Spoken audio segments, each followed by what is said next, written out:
Well, hey everybody, Dan Buffa, Buffa's Buffet. We are up here live. I'm looking at the sun going down at Hampton Apartments. Yes, very originally named. The apartments are on Hampton, and then they thought, well, put one and two together. That's where I live. Yes, you can come find me if you want. Please bring snacks and bring some jokes.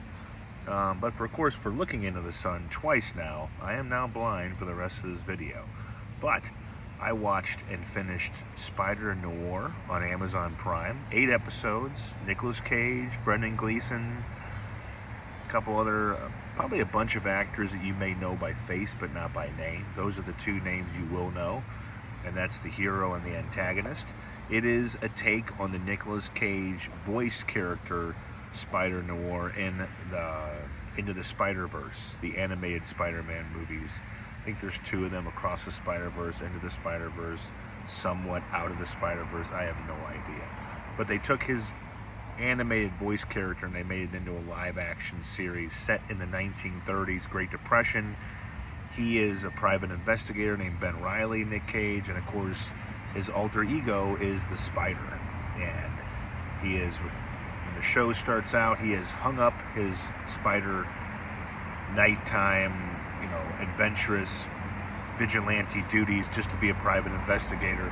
And anybody who's watched a show or seen him any movie knows that's not going to last for long when the town gangster, the person that runs everything, played by Brendan Gleeson, Silvermane, because he has those silver locks going through his dark amber hair. And he's a pretty good villain. Brendan Gleeson's a terrific actor. He gets to use his accent, his native tongue. Nicolas Cage is, of course, just, I don't think the guy's ever going to stop challenging himself as far as what he can do. This is the first kind of big television show that he's ever done. And you got to think he's cranking up into at least his 60s, maybe upper 60s and close to 70, and he's still able to kind of convey all these different characters and, yes, be wacky Nick Cage. I think Ben Reilly's Spider kind of allows him to explore all those alternate universes of the Nick Cage persona. In one scene, his secretary and basically the woman that holds his life together, Janet, asks him what he's been doing, and Nick Cage as Ben Reilly with the Spider mask on. It's basically a ski mask with goggles on it. Yeah, back in the 1930s, you didn't really need to go into a bunch of expensive suits or just disguise yourself. Just put a ski mask on and a leather coat and sling webs all over the city.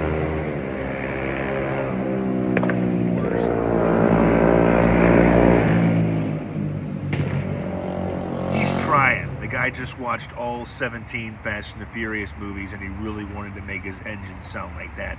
But it just sounds like somebody who just ate White Castle and is farting all the way down the road. That's what his car sounded like. So, sorry, pal. That's what we call small dick energy. But the show has a lot of energy, and it has action, and it has humor, and it has a lot of doesn't take itself too seriously vibes going on.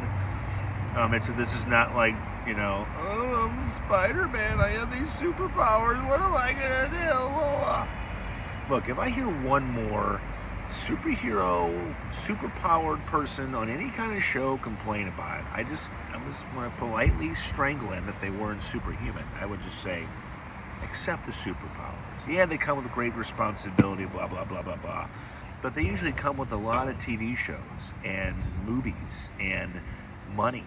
So just be a superhero and stop being a pain in the ass about it. People might say Nick Cage is a superhero kind of actor. I think as far as anybody being able to explore different personas and kind of be crazy, but also kind of very, very watchable at the same time, he does that. And it's, again, 8 episodes, not too long, not too short. There isn't a lot of fluff.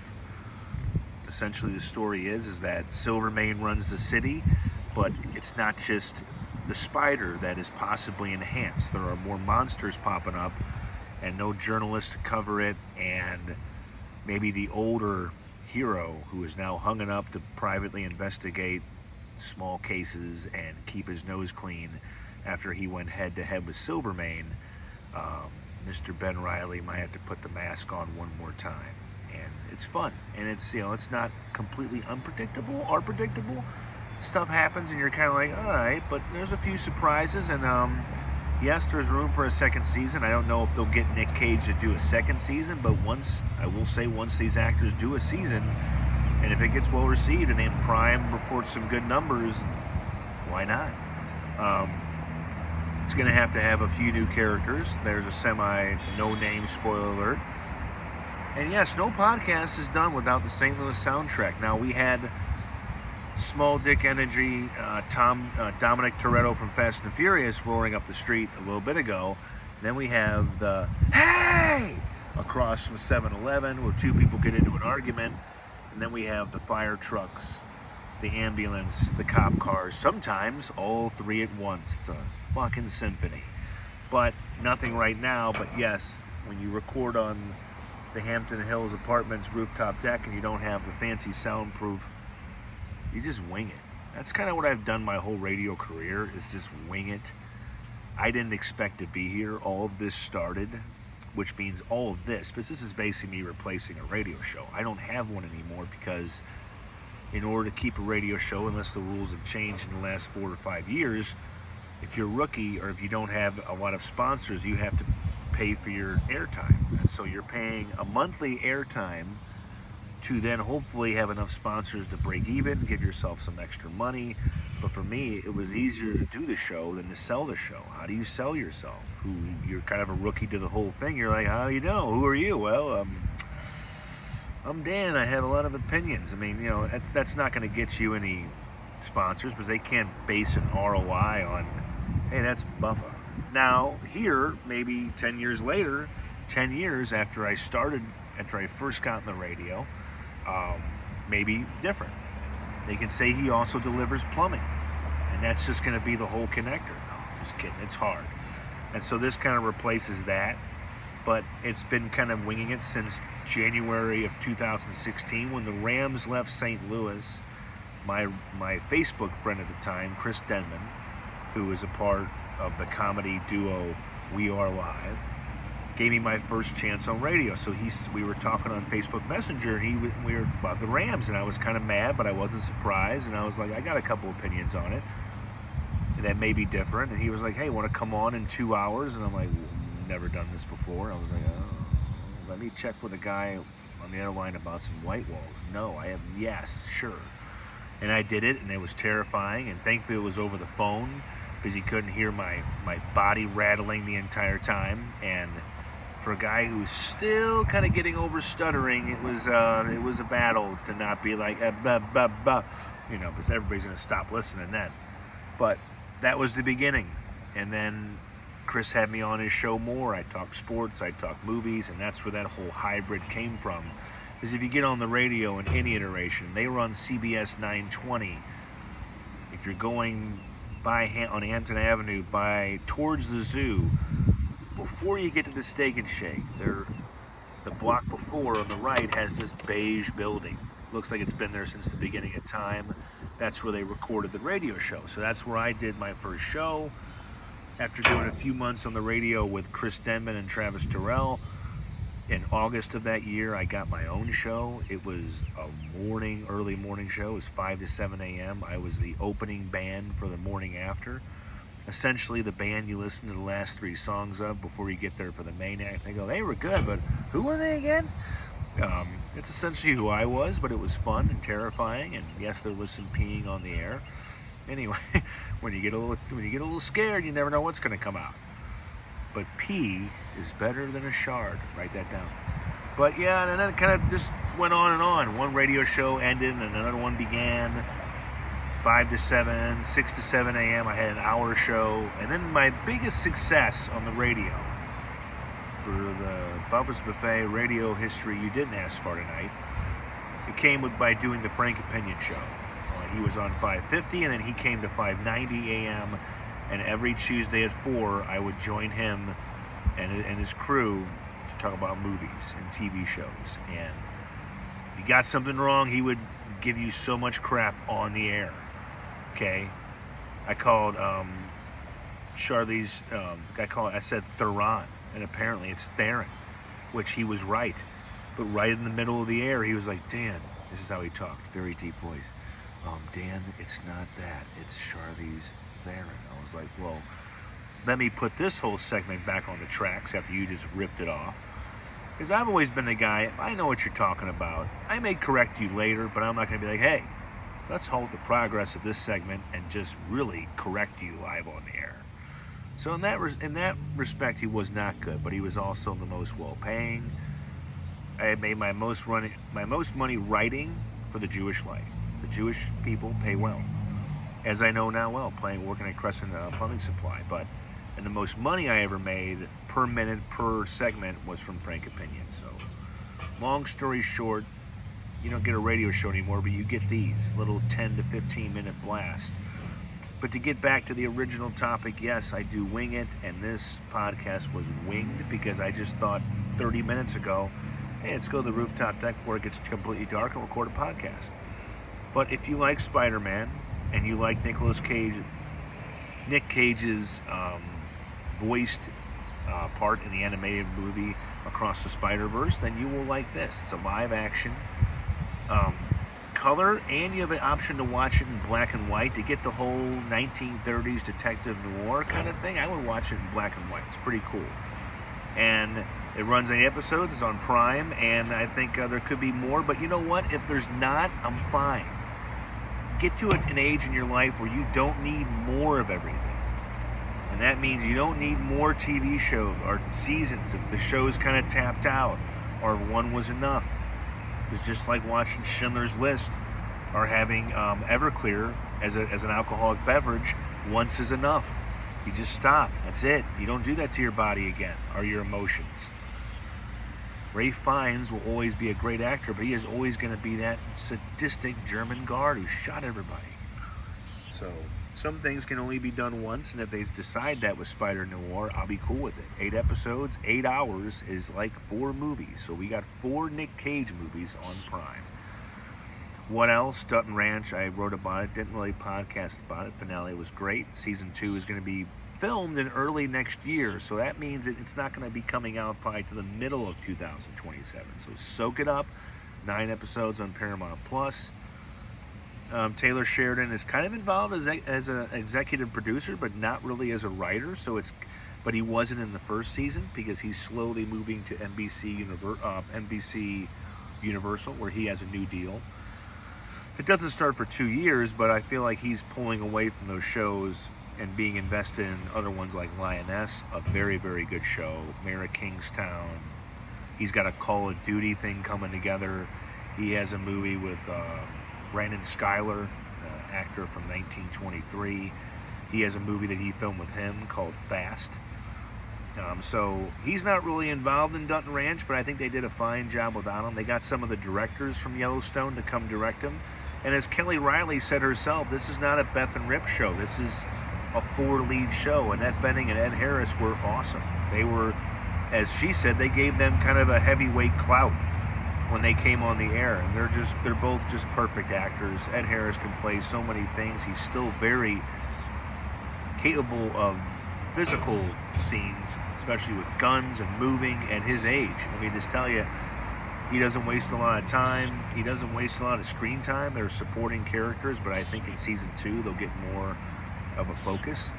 So you got Dutton Ranch, you got Spider-Noir, you got all the movies I could list that I've watched way too many times. I've watched the other guys more than I want to admit. I've watched Heat more than I want to admit. I could be Al Pacino, sitting up here on a Hamptons rooftop deck, just looking at everybody. Fuck. No, but I could just, I watch movies a lot over and over again. You ever think, why doesn't he review new movies more often? If you check my stale as bread left out overnight Rotten Tomatoes page, not a lot of new reviews on there because I rewatch stuff too much and I'm lazy. And after work, I don't really want to go sit in a movie theater unless I go with somebody. And some people that I want to go with, they can't go. So I don't want to go to it myself, because if it's a shitty movie, the company won't be shitty. But if it's a great movie and you both like it, then you can both argue over it, discuss it. Have some Jack in a Box over it. Have some White Castles with Echo pickles. Have some, whatever. Maybe a fucking turkey sandwich. Anyway, just find something to watch. I've given you 3 options: Dutton Ranch, Spider-Noir. You can watch Reacher again. There's a new season's coming. Apple TV Plus has what seems like a bajillion great shows, including Your Friends and Neighbors. It has a very underappreciated Tom Holland movie. I will keep knocking on this film's door, Cherry. So it was a kind of a semi-inspired by, loosely based on a real-life guy who was an army medic in the war and lost a lot of friends over there, and he came back, and being unable to cope, he became a drug addict. And the movie is kind of like a warped Bonnie and Clyde / True Romance, where Holland and the lead actress, whose name I cannot place, and I feel bad because she's really good, it's about them as a romantic couple spiraling as drug addicts. But if you want to see Tom Holland play something that's not like, or being adorable and everything else, or just being a really good actor, but not playing a, the Netflix movie he did with Robert Pattinson was kind of dark, but this is pretty dark. This is the darkest I think he'll ever go. So it's Cherry. If you want an unknown, not really loved by critics, except for this one, Tom Holland movie that's not like anything like Spider-Man. It's like asking, well, what's different about Vince Vaughn? Well, how about Brawl in Cell Block 99, where he shaved his head and played a white supremacist former boxer who has to fight his way through jail to make sure his pregnant girlfriend is not killed on the outside, or his wife, played by Jennifer Carpenter from Dexter. That is not Vince Vaughn from Swingers or Wedding Crashers. That is a psychotic, tall, muscle-bound, and Vince Vaughn has always been, you don't believe it. Here we go again. I know you didn't make varsity and she won't date you. Shut up. Anyway, you're not going to see Vince Vaughn like that ever again. Playing a violent role like that, playing a true bad guy, but one you're rooting for. And so when actors do that, it's kind of fun. Like Denzel playing a bad guy in Training Day, a really bad guy. And so lots of movies, Apple TV Plus for everything, Spider-Noir on Prime, Dutton Ranch on Paramount Plus, Hacks just finished up its 3-season or 5-season run on HBO. Gene Smart, phenomenal. Movie-wise,